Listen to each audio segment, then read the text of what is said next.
Yes. Yay. So, okay, let's make it short. So, dear Martha, thank you so much for joining us with such a big PowerPoint presentation. So, now we are all set. So, and I'm gladly passing to you. Thank Thank you. you.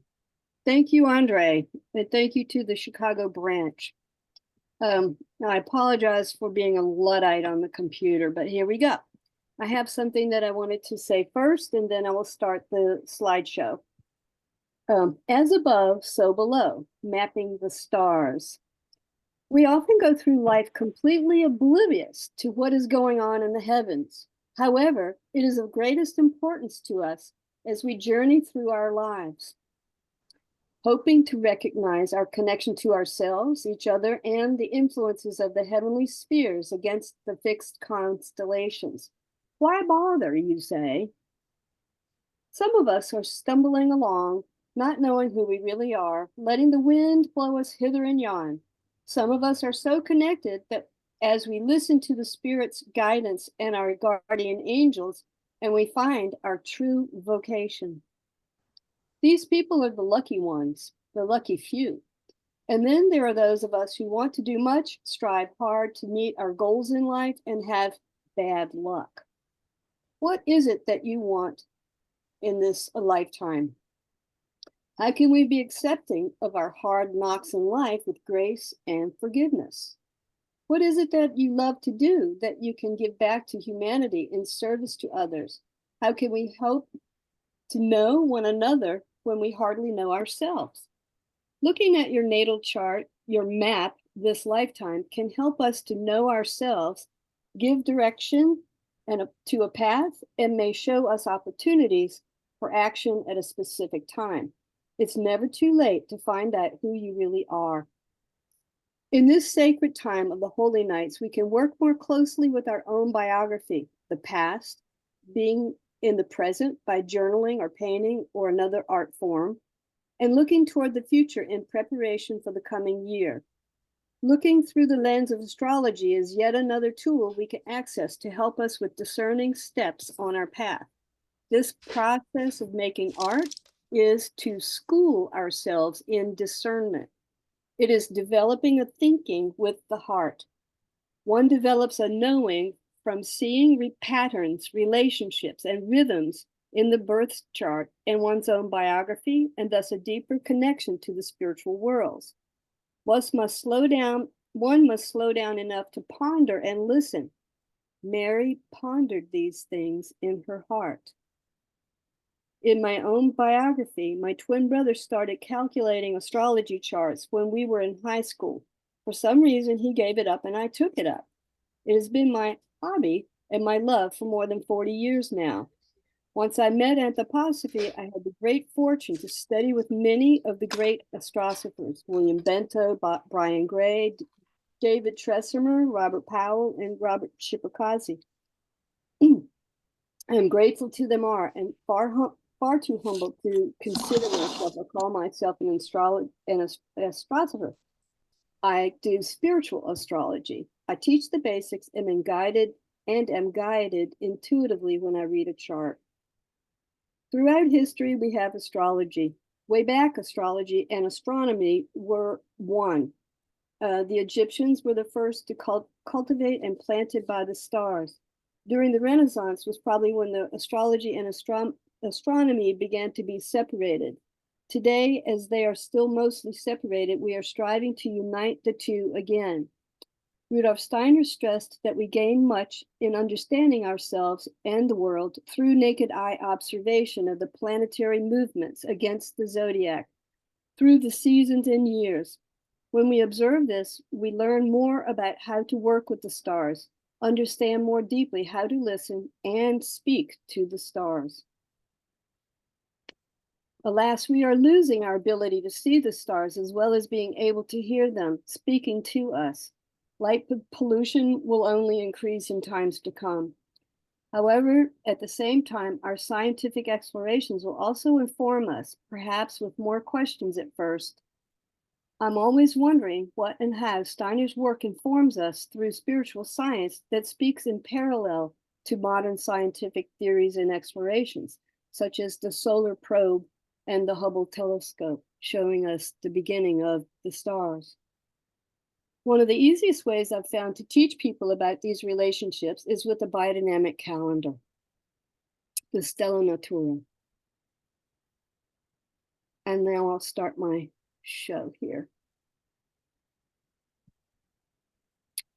Okay.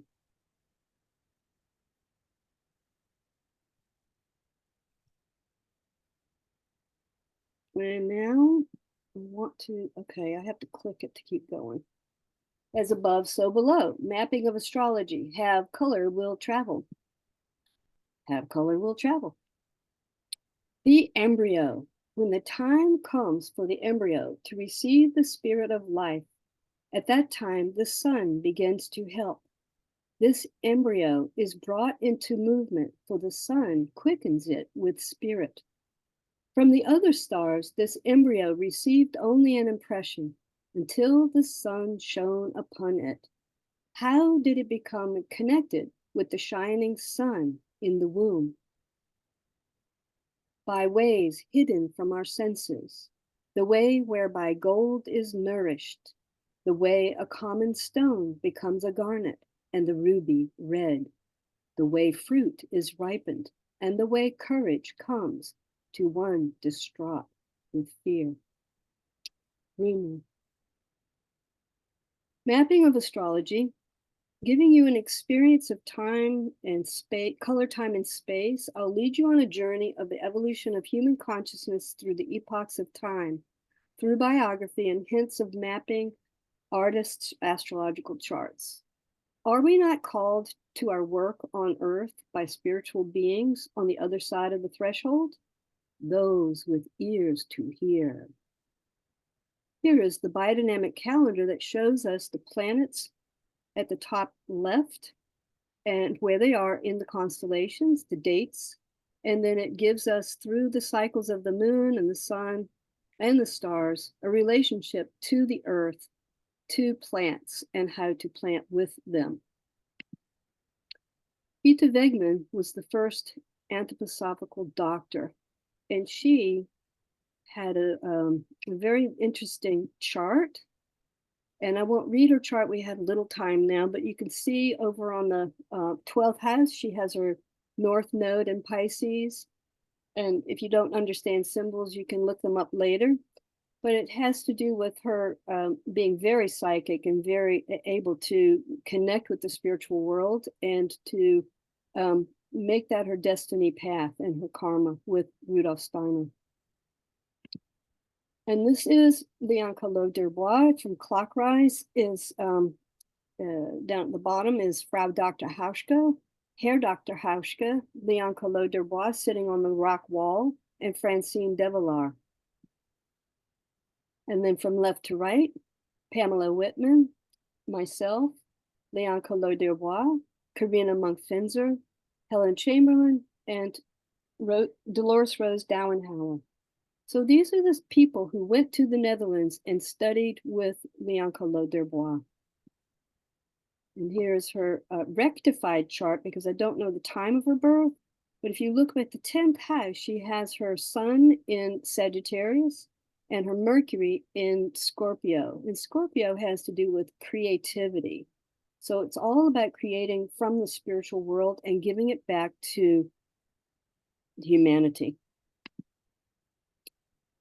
In order that one can overcome one's subjectivity and reach objective truth, the realm beyond one's individual feeling must be discovered. And this first step is the knowledge and experience of color. Color is the dance between light and darkness. This is Pentecost by Leon Collot d'Herbois. And you could see that color dancing there and the disciples with the tongues of flame on their heads. This is how we see color in space. It's called the grotto diagram from Collot's color book. And again, how color moves and how we see it represented. The path of incarnation of the higher ego human spirit comes both from above through the path of light, connecting our thinking processes, nerve sense system, and from below, the darkness gives the impulse for warmth, life, and movement, connecting to our will pole, our digestive metabolic system. So here we have the microcosm and the macrocosm, the thinking, the feeling, and the willing. In weaving together light and darkness and color, I create generative art using watercolor, photography, printmaking, and textile techniques. I use birth and death charts, astrological charts, to create star chart talismans. And you can see that there is a star chart in this talisman. Magenta. I think I won't read through all of these. I'll just keep going and also keep going. This is a magenta sunrise on the Blue Ridge Mountains, turning them magenta. A ruby, magenta. An alien, an eagle and dove. And this painting was done by Herma Stapper of her baby in utero. Magenta. Now we're to carmine red. It has to do with the old Persian epoch. And we have a baby bee in carmine, a biodynamic strawberry, the passion. This is using a death chart in this linen napkin. So it's subliminal, you could say. And I also like to make all kinds of screenshot photo quilts with the different colors. This is the eagle from Elsie Frankenholt. Finding objects and putting them together. Finding objects or finding some representation everywhere and anywhere of the Christ. Vermilion, the Hebrew culture. This is cinnabar, crystal, and vermilion is made out of cinnabar, which is sulfur and mercury. It's a poisonous crystal. And you can see in this amethyst how the color changes, always is changing. And Mary Stuart Adams has been talking about soft transitions and not having anything so fixed that you just have to say, okay, this is the exact date of when this constellation is in play. A coronal mass ejection from the sun. Magenta and vermilion. Vermilion by Elsie Frankenholt. Collot, Leon Collot d'Herbois. Orange, the Egyptian Chaldean epoch. Excuse me. Orange rose. This is orange in its movement there.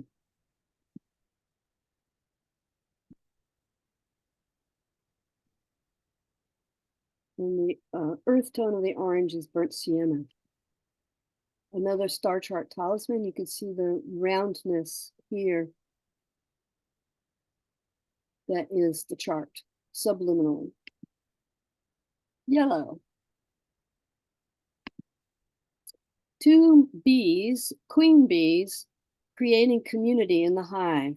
This is an ancient symbol from the Melissos. And a 50 guilder note with the bees. And a little collage that I made. Bees are completely open to this influence. I'm sorry, I'm having trouble reading my screen because it's covered by some of this. I don't know how to get rid of it.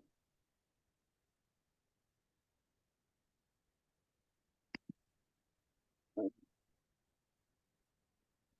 anyway, Bees. I want to read about the bees. Bees are completely open to this influence of Venus and develop this love life through the entire bee colony. The bee sucks its nourishment, which it makes into honey, from the parts of a plant that are steeped in love life.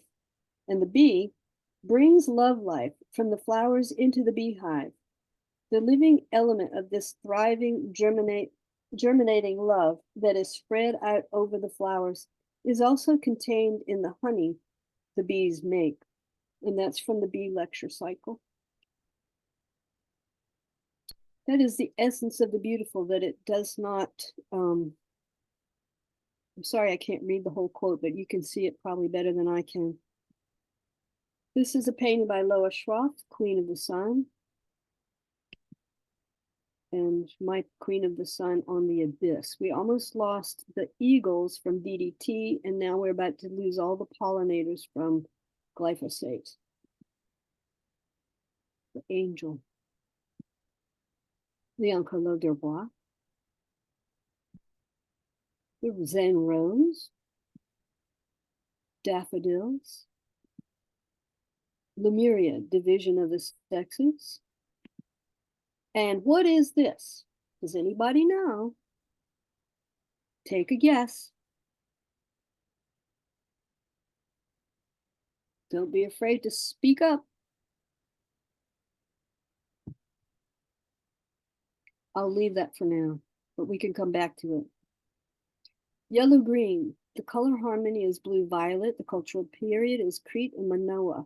First leaves of spring, quickly gone. Evanescent joy. You can see that yellow-green in this zinnia. And you see the yellow-green leaves here with the violet Mexican marigold. This is the Romanesque cauliflower or Italian cauliflower on a silk scarf. And more computer-generated imagery. This is from a portfolio that I did with generative systems artists, and it's all the images are printed on a silk scarf. Another star chart talisman, and here is this roundness that you can see. There's a subliminal star chart there for that person. Yellow, green, and violet. Yellow, green, and violet, and Easter imagination. Meridian green is the light. It's the Greek cultural period. It carries the light of our consciousness. Light is always straight, never parallel. It has to do with the nerve sense system. It is the color for healing and has to do with our imagination. It reflects back up from the kidneys to the heart. This is the green flash, seen from an airplane. It's there for a moment and gone. The rays are always straight, but never parallel. In the morning.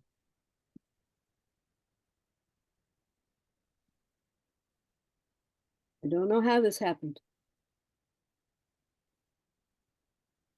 The green of Iona in Scotland, the waters of Iona. A green emerald. Green and magenta, that color harmony. Also.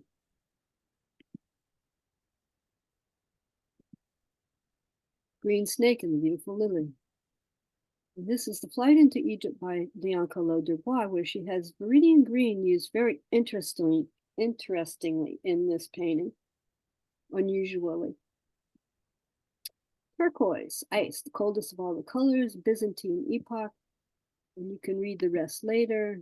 This is a quilt that I made of turquoise from a bamboo forest in Richmond, Virginia. This is another painting with turquoise from the green snake and the beautiful lily. Another star chart talisman with turquoise and the interpenetrating triangles as a meditative exercise, as well as that star chart behind there. Turquoise by Elsie Frankenholt from the Netherlands. Another one of Collot d'Herbois' painting, and that you see this turquoise used very differently, and the viridian green as well. Cobalt blue, Middle Ages, cosmic objective will. The roundness of cobalt. The mirror of the lake in Alaska. Cobalt blue and carmine red. Budgies.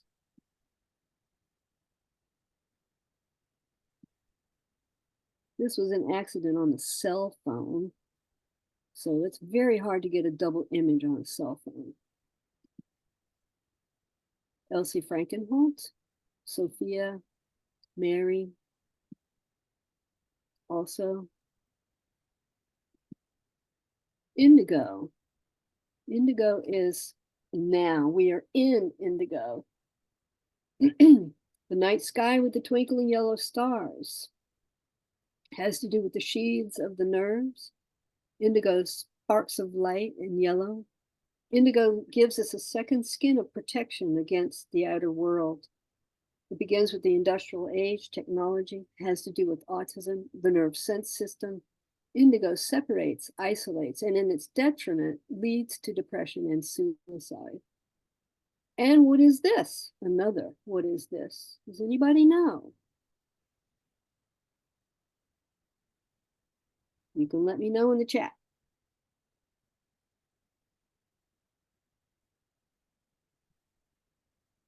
Indigo.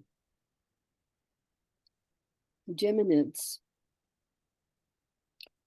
Another quilt with indigo images of farm barns. And this one I did is a 6-foot by 4-foot painting with 8 biodynamic farmers on the eastern shore of Virginia. Violet, threshold into the future. Calming, it helps us to accept our karma and destiny path. It brings peace, and it's used for insomnia, and we are crossing the threshold of death through violet. Now, what is this? This is the third one. And this is a weaving from Peru. Violet. More violets that you can eat. And this is violet, threshold into the future. Souls leaving Earth and meeting Christ. The rainbow. Who doesn't like a rainbow? Raise your hand. What is the first thing you do when you see a rainbow? What is the second thing you do when you see a rainbow? The aura of the sun, Austin, Texas. Magenta and viridian green clouds, College Park, Maryland. A double rainbow, and it's darkest between the bows. Also darkest between the bows. The mighty James River in Nelson County on the right. Sorry, on the left. Buckingham County on the right. And an evening magenta bow. This is a weaving for Renee Corrida's memory book, Fair Oaks, California. And another collage. And Elsie sitting in a circle of a rainbow. And this is the Blanding Museum in Austin, Texas. And Catching a Rainbow in the Netherlands. And Sophia, Divine Feminine, Guardian Angel, Rainbow Woman, the Netherlands.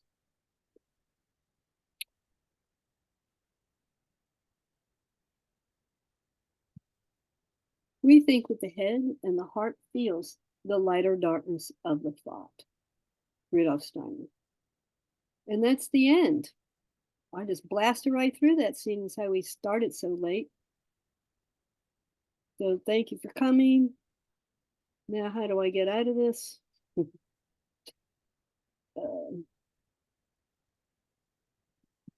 Stop the share.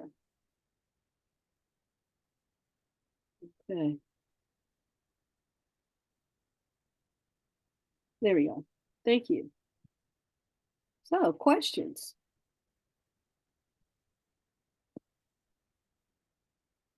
Yes, butterfly chrysalis. What kind of butterfly?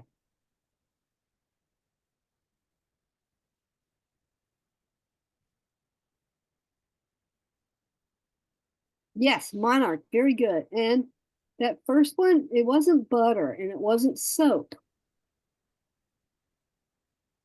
Any other guesses? A candle? No. It is like a rose. Good, Judith, but it's not a rose. It looks like a rose. Any other guesses before I give it away?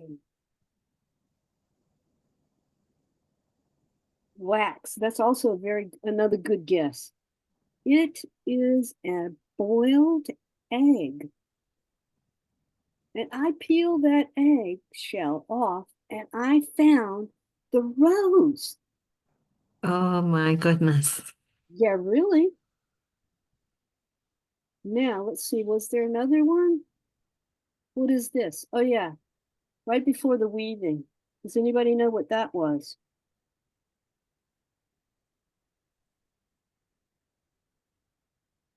It was the first computer, a Jacquard loom, at the Textile Museum in the Netherlands. So, any more questions about anything? Either on the slideshow. I'd like to know how we can review this again, because it was so powerful and so much to bring together. And how can we review this again with you?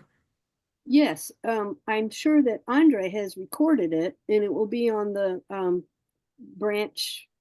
He'll tell you. Okay. Okay, thank you. Yeah, Yeah. everything is recorded and maybe this evening. So it will be on the branch website, at least link of it. There you go. So you can subscribe on our YouTube channel and see everything what we have. Very good. Thank you. Well, I also want to commend you on your effort and your will to get through that, to get us onto the PowerPoint. That was amazing. And all your helpers were so great. They So- really were. And I want to thank everybody for being so patient. And I have to have you, excuse me, tell you the backstory of this because 2-3 days ago, I knew that I was going to, and Andre knew this too, that I was going to work with this book. Yeah, the 12 Holy Nights and the Spiritual Hierarchies. And I found that because I finally read more of the emails that Andre was sending out. Did somebody else? For the woman who did yesterday's offering from Brazil was going to cover the whole thing. And I said, oh my God, I've got to come up with something else. So I pulled a rabbit out of a hat. Actually, I pulled a whole bunch of rabbits out of the hat just to get that thing done in a day and a half. So yeah, Well, it was very beautiful. thank you. Thank you so much. You just, fly by the seat of your pants. Well, you took us on a great journey there. We're flying with you. Good. Well, it's all about color and it's astrology. And I didn't read through the slides as slowly as I might have had I not had the technical difficulties. But what I wanted to point out was that, my chart, my natal chart really leads me to these different places in the world. If you know anything about or have heard of astrocartography, then you know what I'm talking about, where there are ley lines that are across the earth. And I have ley lines going right through the Netherlands, and I have spent a lot of my time there, both training in the painting therapy, as well as continuing to do what I call my continuing education courses in painting, in veil painting over there, and just painting and painting and painting. I do more painting there than I do here because I'm really busy over here in the States teaching and doing the painting therapy. So yeah, just weaving things together. I started out in the textiles in fine art crafts. That's my undergraduate degree. So I'm still weaving things together, and I think that PowerPoint shows you that I'm weaving all kinds of things together still. So I want to thank my colleagues for coming today too. They're here to support me. and help me pull it together. Any more questions? Martha, I have a question mostly about your astrology part, Yes. astrosophy part. So, and I've been asking you like a few weeks ago if you can put something together for those who are just beginners or beginning to study. And so what is the beginning, do you think, and in astrology, what we have to learn first? Well, I think I would love to teach something like this, and I appreciate that you've asked me to do it. And so you kind of just break it down. First, you start with what are the planets, and then what are the personal planets, what are the outer planets, and what are their influences. Then you look at the constellations. So the planets are standing in front of those 12 constellations through the whole year, and in their journey through the constellations. So, and then you look at the houses where in a natal chart where the planets land in those houses. So I go through and break it down in each one of those areas and tell you more about the, well, not just astrology, but from 30 years of studying anthropology. Anthroposophy. Anthroposophy. And so from the lens of anthroposophy, I teach the astrology. And then I help people pull that together by looking at different charts and also their own charts. So you can easily go online and get your chart calculated, or you could have me do it. And then we learn how to read those together over, I think, a 5-week course. Thank you. Oh, sign me so- up. I'm ready. Yeah. Here is a question from Nicola. Nicola. Yeah. Nicola, can you hear me? Nicola, you have your hand raised.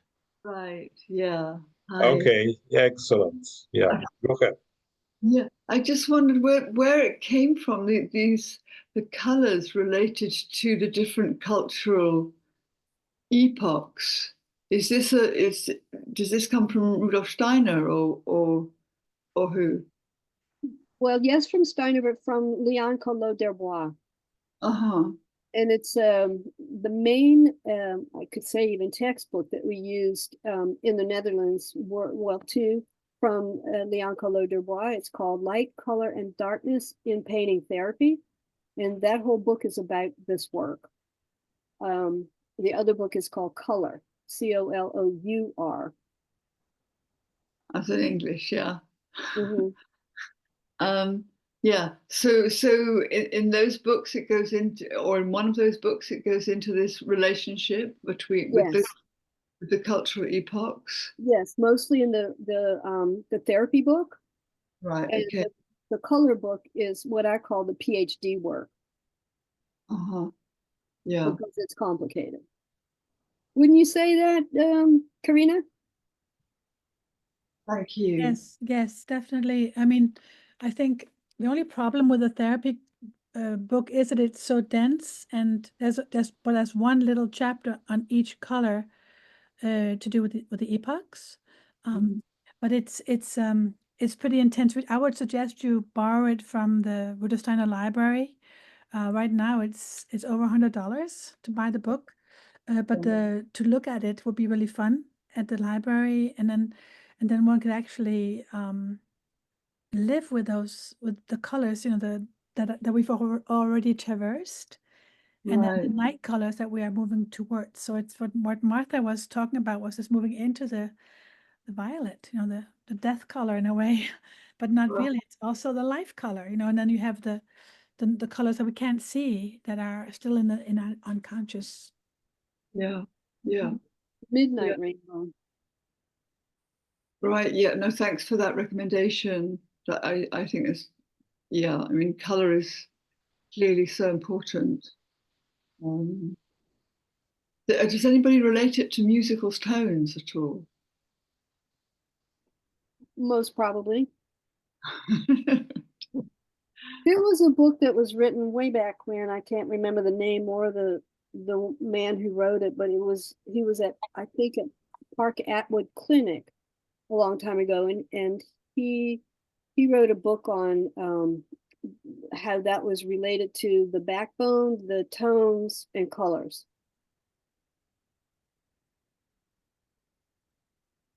Wow. Yeah. Yeah. Well, I mean, I can see hands from Mary Spalding. Hi, Mary. I just wanted to actually respond to that because there is a, I think it's a, I don't know if it's a lecture series of Rudolf Steiner's where he does talk about the intervals and he relates them to the cultural epochs. And so I'm sure that you could look at that book and then look at Leon Collot D'Herbois' book, work, and you could connect the intervals and the colors to the cultural epochs. Right. Right. Theo Gimbel. Does that sound like a name? Anybody read? Yeah, that's one of the books. He wrote I think 2 books, and that's one of them that I was speaking of that connects those things. Right. Yeah. Well, as I understand, there is also evolution of perception of human being, perception of color. Because as I understand, I remember from one of Steiner's lectures of perception of ancient Greeks of blue sky was completely different. Oh yeah. I think it was gold, right? Something like this. Well, Homer writes about the wine dark sea. colored sea and the honey-colored sky. So they couldn't see other colors. Now, people who were advanced, the Hierophants, the priests, they could see, they were ahead of the masses, so to speak. But when you think about Waldorf education and the classrooms that they paint the colors, the kindergarten is magenta because the children are still in that magenta consciousness. Okay. Mm-hmm. The first grade, carmine red, through violet's 8th grade, they are developing according to those cultural epochs. Every human being that's born on Earth goes through that whole development of human consciousness, which is mirrored in the epochs of time, which is fascinating to me. Thank you, Waldemar. This J number 291 about colors by Rudolf Steiner. Thank you. It's you can see it in the chat. Yes. Yeah. So, but in terms of music, it's quite interesting because, as I understand, long ago, pieces of Mozart was like a super new for whole humanity. Some people were not able to hear it. So, and now we have such composers like Alfred Schnittke and Gubaidulina, so which I cannot hear it. I mean, I'm not enjoying this. So, but my wife, eurythmist, I mean, she's saying you must to hear because this is how we are moving in evolution. To me, it's just something like, we just doesn't consist in any harmony. So, but I believe Mozart for long ago, it was like, pretty new and,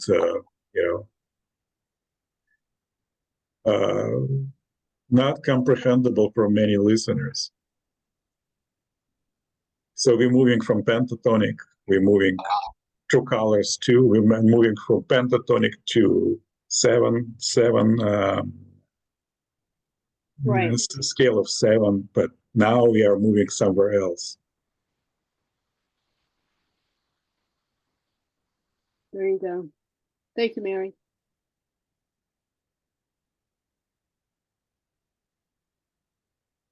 Okay, dear friends, so is any statements or questions to Martha?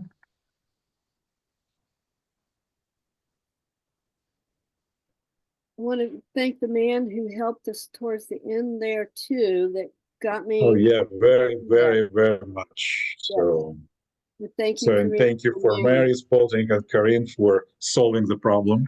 That's right. So, but now we've got it. So we know how to put Mac PowerPoint presentation for Right. Zoom.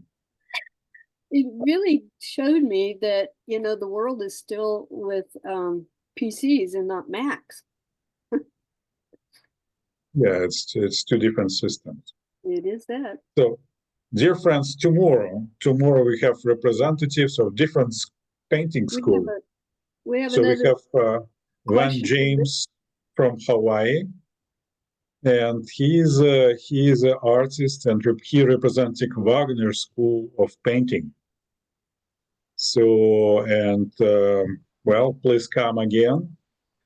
So hopefully we will be good with all our PowerPoints. Yeah, Richard, yes, please go ahead. One thing in regard to your liking the pentatonic, that's fine. You're just singing the Wine Dark Sea like everybody else was singing it back there, and it's fine to enjoy the pentatonic. That's right. Thank you so much. Okay, dear friends, so please feel free to unmute your machines and say big thank you to Martha. And please come again, same place, same link, and new presenter, Van James from Hawaii.